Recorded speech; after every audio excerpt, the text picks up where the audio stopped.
Hello friends, Assalamualaikum. আমি শ্রদ্ধা হানিফ হাসান তোমাদের সাথে শেয়ার করবো how to insert cross reference in MS Word document Bangla. আজকে আমি তোমাদের সাথে শেয়ার করবো কীভাবে আমরা এমএস ওয়ার্ড ডকুমেন্টের মধ্যে ক্রস রেফারেন্স ইনসার্ট করতে পারি। তো কাজটা করার জন্য এটা আমি মিনিমাইজ করলাম, করার পরে এখন আমরা যে বিষয়টা করবো করার জন্য আমি প্রথমে ক্রস রেফারেন্স দিকে ক্লিক করলাম। করার পরে এখন আমরা এদিকে কিন্তু অটোমেটিক কী দেওয়া আছে, এখানে বুকমার্ক দেওয়া আছে।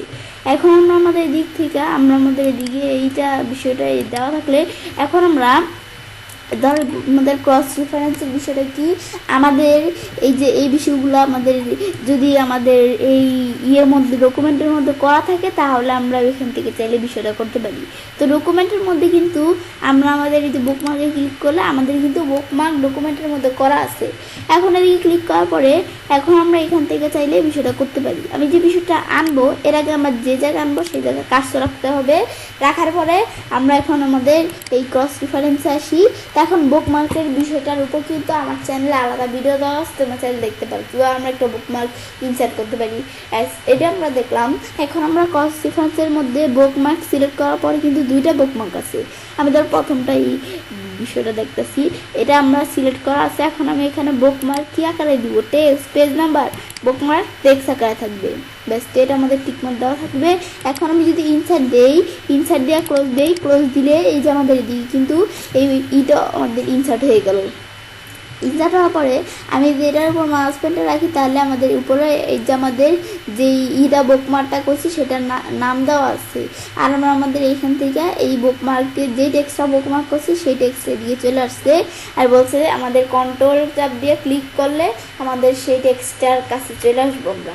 আমি এই কন্ট্রোল চাপ দিয়ে ক্লিক করি, ব্যাস ক্লিক করার পর কিন্তু আমরা দেখতে পাচ্ছি এখন এই টেক্সটটার কাছে আমরা এই যে এই টেক্সটটা এটুকু আমরা আমাদের কী করছি এই আমাদের এখানে বুকমার্ক করছি, তো সেজন্য এই যে এই টেক্সটটার এদিকে চলে আসলো।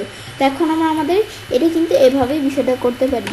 আবার আমি এদিকে আসি, আসার পর আমি যদি এখন আমাদের ডিলিট করতে চাই তো আমি বলছি সিলেক্ট করে আমরা ডিলিট করে দিলেই হয়ে যাবে। তো আমি বিষয়টা আরেকটু সহজভাবে বোঝার জন্য আমি এন্টার দিলে বিষয়টা বুঝতে পারবো। এখন আমরা এটা আসার পর আমি এখন যদি ক্রস রেফারেন্স আসি তো আমরা এটা দেখছি। এখন আমি ধরো এই ইচ্ছে নামে এটা দেখবো, তো আমাদের এটা সিলেক্ট করার পরে এখন আমি যদি ইনসার্ট দেই তাহলে কিন্তু এই বিষয়টা আমাদের এখন ইনসার্ট হয়ে যাবে। এখন আমি যদি আমার এটা ধরে আমি ইনসার্ট দেওয়ার পর এখন আমরা কিন্তু দেখতে পাচ্ছি ইচ্ছে নামে বুকমার্কটা আমাদের এখানে ইনসার্ট হয়ে গেল। এখন কন্ট্রোল চাপ দিয়ে ক্লিক করলে বলছি সেই বুকমার্কটায় আমাদের যে লেখাটা আছে সেটার এদিকে চলে আসবে।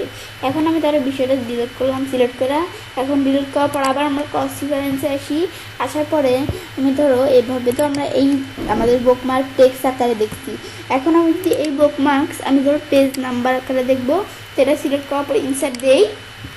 ইনসার্ট দেওয়ার পর আমি এখন যদি ক্লোজ করি তো যেটা চলে আসলো এই এখন বুকমার্কটা এইভাবে আসার পর আমি এখন যদি কন্ট্রোল চাপ দিয়ে এটার উপর কাজটা রেখে ক্লিক করি, এখন আমি বিষয়টা দেখাইতেছি। এই যে আমি ধরো এভাবে আমাদের মাউস পয়েন্টার রেখে কন্ট্রোল চাপ দিয়ে এটার উপর ক্লিক করলাম। ক্লিক করলে দেখো আমাদের পেজ নাম্বারটা চলে আসছে, আর এই যে আমাদের যে জায়গায় এইটা আছে সেটা কিন্তু এখানে দেখাচ্ছে। তো এটা আমরা দেখতে পারি। এখন এগুলো আমি চাই পেজ নাম্বার ম্যারেজ নাম্বার দিয়ে করতে পারো তোমার সাইডে এগুলা, ব্যাস এটা আমরা দেখলাম। দেখার পর আবার আমরা ক্রস রেফারেন্সে আসি। আসার পরে আমি তো বুকমার্ক দিয়ে রাখলাম, কিন্তু বুকমার্ক ছাড়াও তো আমাদের ফুটনোট আছে, আরও বিষয় আছে, এগুলো করা থাকলে তাহলে দেখাবে। তো ফুটনোটে আসলে কিন্তু ফুটনোট আমাদের করা নাই। তো এটা করার জন্য আমি ধরো এখানে বিষয়টা এভাবে করে আমি ধরো এদিকে এন্টার দেওয়াই থাকলো। আমি ধরো এখান থেকে কোন জায়গায় আমি ধরো এই জায়গায় আমরা একটা আমাদের কি করব, আমাদের ফুটনোট করব। তো সেজন্য এই রেফারেন্স ট্যাবে আসার পর এখন আমি এদিকে দেওয়া আছে কি ইনসার্ট ফুটনোট, এদিকে ক্লিক করার পর আমি আমাদের এখান থেকে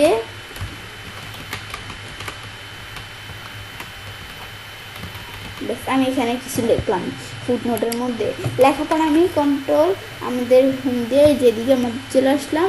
ব্যাস আমার পেজে প্রথমে আসার পরে এখন আমি যদি আমাদের ইনসার্টে গিয়ে এই ক্রস রেফারেন্সে আসি, আসার পরে এই যে আমার ফুটনোট এদিকে আসার পর ফুটনোটের মধ্যে কিন্তু এই যে এই ফুটনোটটা এদিকে করা আছে। এখন এদিকে ক্লিক করে আমরা ফুটনোট কী দেওয়া আছে নাম্বার, আমি পেজ নাম্বার অনুসারে দিলে পেজ নাম্বার অনুসারে চলে আসবে। ব্যাস আসার পর এখন আমি যদি ইনসার্ট দেই, দেখো পেজ নাম্বার অনুসারে বিষয়টা চলে আসলো। এখন আমি যদি ক্লোজ করি, ক্লোজ করলে এই পেজ নাম্বারটা চলে আসলো যে পেজে আছে। এখন মাউস পয়েন্টার রেখে আমি যদি কন্ট্রোল চাপ দিয়ে এদিকে ক্লিক করি, হাতের মতো আসলে দেখো এই যে ফুটনোটটা এদিকে চলে আসলো। ব্যাস এটা দেখতে পারি। এখন আমি ধরো ফুটনোটটা আমরা ধরো এখানে করে দেই, আমাদের রাখবো না, আমি ধরো আন্ডু করে ফুটনোটটা আগের মতো করে দেই।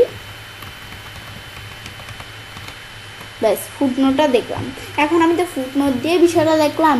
এখন আমরা ডিফারেন্সকে ইন্ট নোট দিয়ে দেখবো। তো এই ইন্ট নোট এখন ইন্ট নোট কোন জায়গায় করবো, আমি ধরো এদিকে ইন্ট নোটের বিষয়টা করবো। তো ইন্ট নোট এদিকে ক্লিক করি, ইনসার্ট ইন্ট নোট। ব্যাস ক্লিক করার পরে এখন আমরা যে বিষয়টা করবো, এখন আমি ধরো কী লিখবো এদিকে, আমি ধরো এখন এদিকে লিখি কি আমাদের